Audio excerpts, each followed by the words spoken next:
Hi friends, இன்றைக்கி நம்ம பார்க்க போகிறது ஒரு சூப்பரான இட்லி தோசைக்கு ஏற்ற ஒரு புதினா சட்னி தாங்க பண்ண போகிறோம். இந்த புதினா சட்னி பண்ணுறது ரொம்ப ரொம்ப ஈஸிங்க. எப்படி பண்ணலாங்க பார்க்கலாம். இது ரைஸு சப்பாத்தி இது கூட எல்லாத்துக்கூடையும் வச்சு சாப்பிட்லாங்க. அவ்வளோ சூப்பராக இருக்கும்.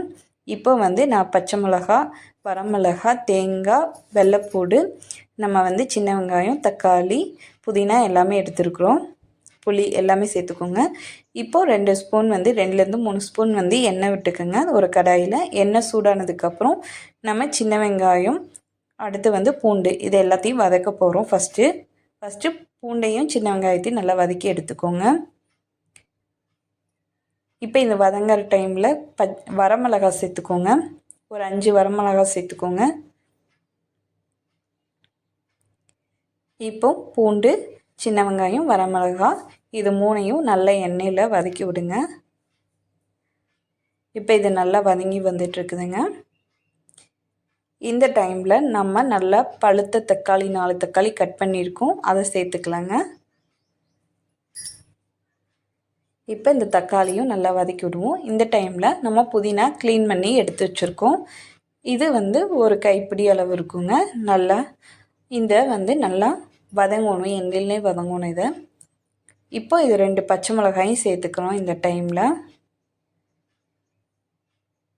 இதை ஒரு கிண்டிக்கோங்க. நான் 2 பச்சை மிளகாய் சேர்த்திருக்கேன். காரத்துக்கு பச்சை மிளகா, வரமிளகா 2மே சேர்த்துருக்கோம். உங்களுக்கு காரம் கம்மியாக வேணும்னா நீங்கள் கம்மி பண்ணி சேர்த்துக்கலாம். இப்போ கருவேப்பிலை சேர்த்துக்கோங்க, உங்களுக்கு நல்லாயிருக்கும். இப்போது இதை நல்லா பரட்டி வதக்கி விடுங்க. இப்போ நல்லா வதங்கி வந்துட்டுருக்கு. இந்த டைமில் உப்பு சேர்த்துக்கோங்க. உப்பு சேர்க்கும்போது நமக்கு சீக்கிரமாக வதங்கி வந்துடும்.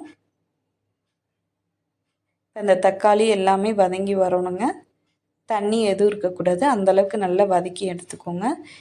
புளி கொஞ்சம் சேர்த்துக்கோங்க. புளி சேர்க்கையில் இன்னும் கொஞ்சம் நல்லாயிருக்கும், டேஸ்ட்டாக இருக்கும். இப்போ இது நிறைய தக்காளி தண்ணி விட ஆரம்பிச்சிருச்சுங்க. இந்த தண்ணியெலாம் நல்லா வற்றிடணும். இப்போ இது நல்லா வற்றி வந்ததுக்கப்புறம் அடுப்பை ஆஃப் பண்ணிடுங்க. இப்போ தக்காளி நல்லா வதங்கி வந்துருச்சுங்க. எல்லாமே வதங்கிருச்சு. இப்போ நம்ம அடுப்பை ஆஃப் பண்ணிவிட்டு லாஸ்ட்டாக தேங்காய் சேர்த்துக்கலாம். இப்போ நம்ம இது எல்லாமே போட்டாச்சு. இப்போ நம்ம மிக்சியில் அரைச்சிட்டு வந்துடலாங்க.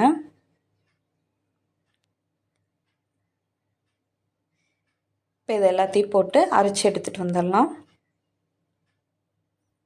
இப்போ நம்ம அரைச்சி எடுத்துகிட்டு வந்தாச்சுங்க. இதுக்கு இந்த சட்னிக்கு தாளிப்பு சேர்த்துக்குவோம். தாளிப்பு சேர்க்குறதுக்கு 2 ஸ்பூன் எண்ணெய் சேர்த்துக்கோங்க. எண்ணெய் நல்லா சூடானதுக்கப்புறம் கடுகு, உளுந்தம்பருப்பு சேர்த்துக்கோங்க.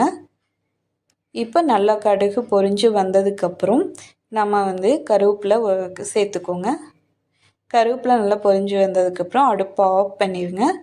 ஆஃப் பண்ணதுக்கப்புறம் நம்ம சட்னியில் இந்த தாளிப்பை சேர்த்துக்கலாங்க. உங்களுக்கு இப்போ தாளிப்பு சேர்க்கையில் நல்லாயிருக்கும். சட்னி வாசமாக சூப்பராக இருக்குங்க. அவ்வளோதாங்க. இந்த சட்னியை இட்லி கூட வச்சு சாப்பிட்லாங்க. சூப்பராக இருக்கும். கண்டிப்பாக ட்ரை பண்ணி பாருங்கள். உங்களுக்கு இட்லி வீடியோ தேவைப்பட்டுச்சுன்னா என் சேனல்லே இருக்குது, போய் பாருங்கள் இட்லி எப்படி பண்ணுறதுங்கிறது. மறக்காமல் நம்ம சேனலை சப்ஸ்கிரைப் பண்ணிக்கோங்க, லைக் பண்ணிக்கோங்க, ஷேர் பண்ணிக்கோங்க.